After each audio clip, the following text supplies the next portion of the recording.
Ravens Wrap is sponsored by Bud Light, jctickets.net, Geico Insurance, Dunaway Furniture, Ocean City Golf Club, RussellStreetReport.com, Comfort Inn Gold Coast, Holiday Inn Express, BuyAToyota.com, your official site for Toyota deals. The original Green Turtle, hosted by the Blue Ox Bar and Grill. And welcome in. It is the original Green Turtles Ravens Wrap show right here on Comcast Beach TV. We are broadcasting from the Ravens room of the Blue Ox, 127th Street and Coastal Highway in Ocean City, with Ravens fans all across Delmarva, including Ravens Roost 44. Give yourselves a hand, folks. And a quick turnaround. Welcome into week number 2 of the NFL. Coming up, we're going to recap the 24-16 loss to the Cincinnati Bengals. We'll talk news and notes and preview the upcoming game this Thursday, kickoff at 8:20 at M&T Bank Stadium against the Pittsburgh Steelers, as we talked about 3 straight divisional games that we've got to start off the season. The Ravens Wrap Show, of course, brought to you by our friends at the original Green Turtle, the Blue Ox Bar and Grill, where we have the beautiful Ravens room here. It's a one-of-a-kind, folks. You have to come down and see this. We want to see you at a show. Also, our friends at Bud Light, Comfort Inn Gold Coast, Geico, the Ocean City Golf Club, jctickets.net, Holiday Inn Express in north side at Ocean City, right next door to us, Donaway Furniture at BuyAToyota.com. Don't forget, you can also like us on Facebook, Ravens Wrap at the Blue Ox. I'm Mike Bradley from 105.7 The Fan in Baltimore. Also locally, Mike and Jake in the morning on 92.7 WGNB, weekdays from 5 to 9. To my left, OC Local, former Lehigh College player and entrepreneur, John Gehrig. John, welcome back again. Come on. Come on. They don't want to, they just are afraid. Oh, can you start? They're You got to get your turn. Say, I told you. You will get your turn. He will get his Flacco commentary in.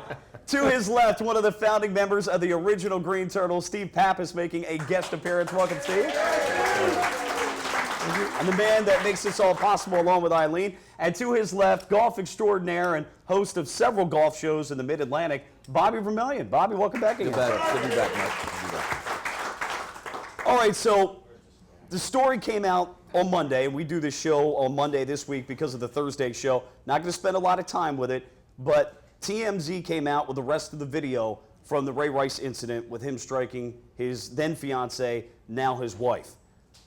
The Ravens saw that. They decided to terminate his contract. The NFL has suspended him indefinitely. Not going to, spend a lot of time on it, John. I guess I would just say that I think that the Ravens not only did the right thing, but they had to do this. It would have been a huge cloud over this team the rest of the year, whether he was active or not. And I think even though it's a big loss talent-wise, you saved the season by doing this. I'm not sure that they really had any other choice anyway. No choice. Just from the locker room perspective alone. I mean, I don't know how a guy goes back into that locker room and how he's accepted. I mean, there really was no choice. You know, the question for me, guys, is he was punished for the act, but what was he punished based on if they didn't see that video before? So if he was kicked out, if he was released just because the rest of the public saw the video, then that's sort of an indictment on not just the Ravens organization but the league. Well, I can tell you, I've been giving this a lot of thought. I know Steven very well. I know his character, and I commend him for what he did. That's Bisciotti, It was the great. owner. Yeah, Stephen Bisciotti, the owner. What he did was, it's typical Steven. He does everything first class. He came right out today, didn't waste any time with it, and just terminated Ray's contract. But I thought about this, and they had to bring in Ray Rice to the table and say, okay, tell us what happened. And this is just my thought now. This is just Steve Pappas thinking. I think Ray Rice may have sat down at the table and said, she came at me with her arm, she was going to swing at me, I grabbed her, I pushed her, and she hit her head on the wall. That's how she was, because obviously everybody saw that she was unconscious and she was laying there, so that had to happen somehow. I mean, she just doesn't walk in and go into a convulsion or something and boom, goes down.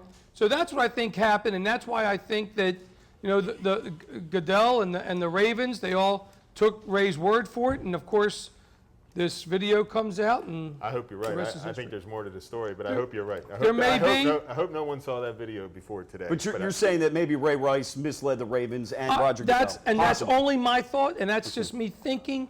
I don't, none of us know. No one knows. I mean, we sure as heck don't know That's what's the going report on. from Jameson Hensley. He mentioned that today on Comcast Sportsnet, that Ray Rice didn't really tell them the full story. and that he kind of misled them and made it seem like it wasn't as bad as it was.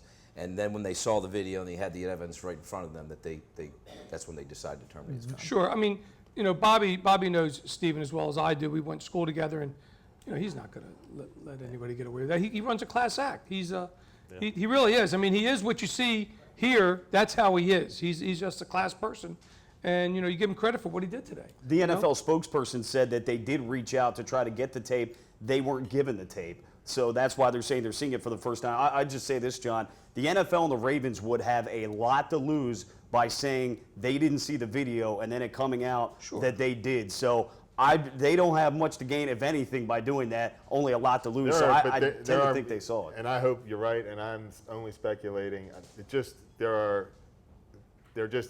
this came from some reporters on ESPN, so they could be completely wrong, but there are reports that they definitely saw the tape.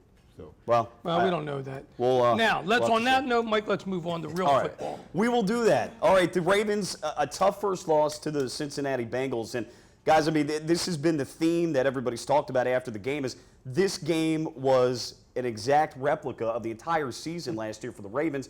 They get off to a slow start offensively. Defense at times can't get off the field in key situations, or they give up a big play after the offense has gotten the team back into the game and made a big play. And I guess, too, you look offensively. What was the whole theme of the offseason? Restoring the run game.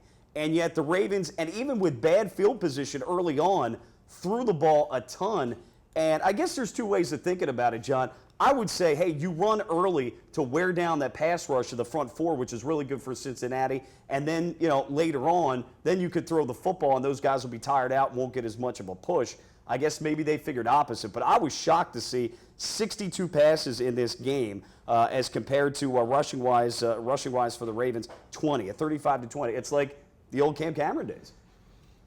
We've talked about this a lot on this show over the years, guys, and you know, I don't even know how to explain it. I mean, I know Ray Rice isn't playing. You have 3 running backs, and there was some success running the football. I think.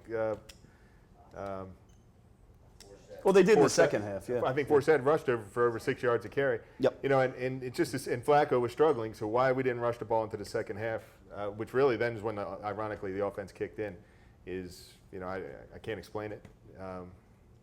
Yeah, I was disappointed. I was disappointed in the fact they didn't even try to run the football in the first half. I was surprised because obviously we sat here last week and we all talked about it. We thought the focus would be trying to, you know, establish the run, number one, and then and we've talked about this, John, over the years with Joe Flacco. In order for him to be successful, you know, we feel like the team has to be able to run the football, and they just didn't even try to do that. And Mike, you pointed this out a moment ago. Their field position was not good in the first half, which is more of a reason to kind of stay on the ground. And when they did, they seemed to have a little bit of success. You know, we talked about it before the show. The offensive line, from the running standpoint, actually played pretty well, particularly obviously in the second half. Mm-hmm. It was hard to tell in the first half because they didn't really attempt to run that much. Right. But I was disappointed, and that's how to go on Kubiak. I didn't like his play calling. I also didn't like the Cincinnati, Hugh Jackson's play calling. I think, you know, they were in the red zone and couldn't get the ball in the end zone. Fortunately for the Ravens, they kept them in the game. But, you know, I didn't think he called a very good game as well. But, you know, Kubiak got, I guess, maybe the first game jitters, whatever it was. But the second half, there was definitely some bright spots there. Yeah, but I disagree for a second. You know, they did run the ball in the first half. It was when Bernard Pierce fumbled the ball is when they really stopped running the ball. He ran it. What did he have? What did he run? 6 times? Well, 6 carries for 14 yards. And they asked Harbaugh, was Bernard Pierce hurt? And he said no. He said he wasn't Steve, hurt. You don't stop running the football when a running back fumbles. That's part of the game. But that's what I'm saying. They threw the ball more in the second half. I mean, look at the formation. They threw the ball in the second half because they were down. They didn't have anybody in the backfield. They were down 12-0 and 15-0. But you just said they threw the ball more because they got more first downs because they were running the ball more. So you have to. I mean, the whole thing in the second half. But they were running in the second half. To spark the offense in the second half. Right. But the other thing too, guys, you have to be unpredictable with the offense. You just can't run the ball in 1st and 10 every single time. So if you're passing on run downs to keep the opposing defense off balance, but your quarterback's inaccurate in the passing or your receivers are dropping the ball, then all of a sudden that puts you in an automatic passing down. So because we couldn't execute on the short and intermediate passing game, we were forced into. It's almost a vicious cycle. If we can't pass on first I know down, what you're saying. now we're passing on second and third. Yeah, but you have all these weapons. All I hear about is it's a better team than we had last year because they got Steve Smith, Pitt is back, you've got Jacoby Jones, you've got Torrey Smith, you've got the new running back Forsett, you've got Bernard Pierce, they had Ray Rice. All of these weapons. You're not just going to run the ball every time, right? You can establish the running game. No, and but I thought they tried to do that. The pass to run balance in the first half was very skewed. Was way out of whack. That's what we're getting at. The first quarter? First half. First half. I know. First half. First quarter. How many times they run the ball compared to? That I don't have in front of me with the short turnaround. But in the second half, they had more than double the snaps of the Bengals, and the Ravens' offense kind of kicked into gear. But in the first, what's going on in the first half is the Bengals are moving the ball up and down the field at will until they get into basically the red zone, and the Ravens can't string any plays together. And we can't string any plays together because we can't control first down, which puts us in obvious passing downs, and then the defense has to come back on the field. I mean, a lot of 3 and 4 and 5 and outs. And being at the game too, John, what it did is it took the fans out of the game. Really, in the first half, first half fans they were had out completely. nothing to cheer about. The stadium, the first series was loud, and then Cincinnati kind of moved the ball down the field and kicked the field goal. And the fans were kind of from that point in the whole first half were kind of out of the game. Then the second half they got it back. But when we do this show, obviously, I've been the optimist. John's a lot of times the pessimist here when it comes to Joe Flacco and the offense. Just the realist. But there are some optimistic things about, I think, what we saw on Sunday, particularly in the second half. But, as bad as the Ravens played offensively, they had a chance to win the game. They were leading in the fourth quarter. So that's the good news. Cincinnati's a good football team. They didn't put the ball in the end zone. Our defense kind of was the old bend but don't break situation, which was pretty good. And I know we're going to talk about this, Mike, but how you leave Chalky Brown against A.J. Green one-on-one in that situation, I mean, that's just impossible. Yeah, you can't do that. We'll break down that play, no question about it. Lots more to come. We'll continue to talk about the offense. We'll also get into the defense a little bit as well as we get our second and third segments, and, of course, preview the upcoming game, that is, against the Pittsburgh Steelers. It is the Ravens Wrap Show right here from the Blue Ox in Ocean City on Comcast Beach TV. We're back next.